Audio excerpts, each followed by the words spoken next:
morning to all my students. Welcome to all in this online class. Today in this class we discuss your English book.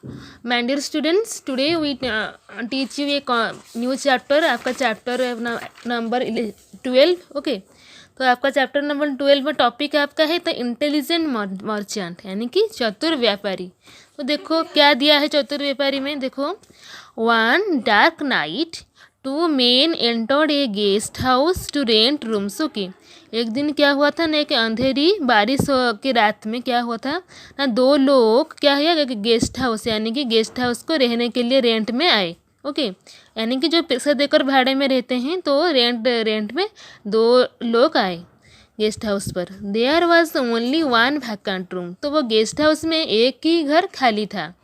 So both of them had to settle to share it. तो इन दोनों को वहाँ पर क्या हो गया, room share करके रहना पड़ा. Actually one of them was a thief and the other was a rich diamond merchant. तो वास्तविक रूप में इन दोनों लोगों में से एक चोर था और दूसरा जो था वो हीरे की व्यापारी था. Okay, the thief had been following the merchants for some time. तो वो चोर ने क्या किया, कुछ समय वो जो व्यापारी था उसको क्या हो गया, मतलब निरीक्षण किया. ओके, उसको फॉलो किया, उसकी एक्टिविटी को फॉलो किया, वो क्या कर रहा है. उसका जो व्यापारी के पास तो बहुत पैसा होता है, तो वो पैसे को कहाँ पर रख रहा है उसको फॉलो किया. The merchant was carrying a lot of cash and precious diamonds with him. Okay, तो वो व्यापारी के पास बहुत सारे कितना था, पैसा था और कुछ डायमंड्स यानी कि हीरे की चीज़ें थी उसके पास. When the guest house owner gave the same room to both of them, the thief had filled with joy. जब गेस्ट हाउस का ओनर क्या किया ना, इन दोनों को एक ही रूम में रहने के लिए कहा, तो वो जो चोर का ना, चोर बहुत खुशी से झूम उठा. ओके, क्योंकि उसके पास मर्चेंट रहे एक ही रूम में रह रहे, तो वो क्या कर सकता है, चोरी कर सकता है उसके जो पैसा और जेवरात को. But of the both of them left their luggage in the room. तो क्या हुआ, उसके दोनों को लगेज एक ही रूम में रख दिया.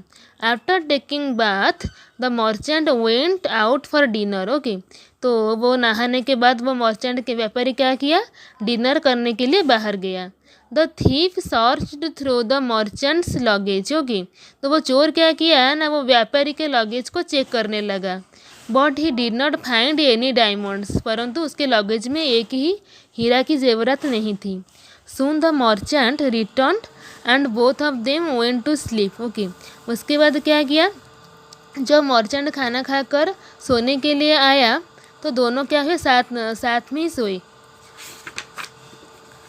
Next morning in the thief asked the merchant, sir I am a thief.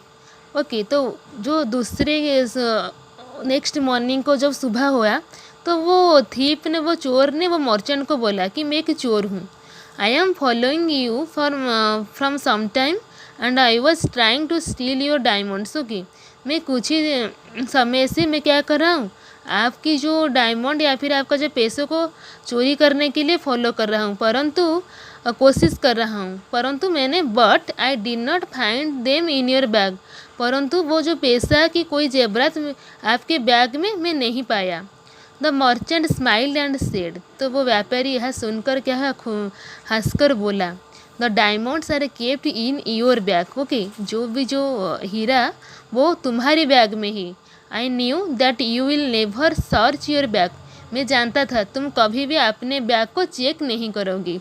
Okay, तो इस टॉपिक से, इस आपका स्टोरी से क्या पता चलता है आपको ना, वो मर्चेंट बहुत ही क्लेवर था. हमेशा बुद्धिमान लोग कभी भी क्या प्रॉब्लम में नहीं पड़ते हैं, कि मर्चेंट के पास प्रेजेंस ऑफ माइंड था, इसीलिए वो क्या किया, अपनी बुद्धि को प्रयोग करके वो अपने पैसा और जेवरात को सही सलामत रख पाया.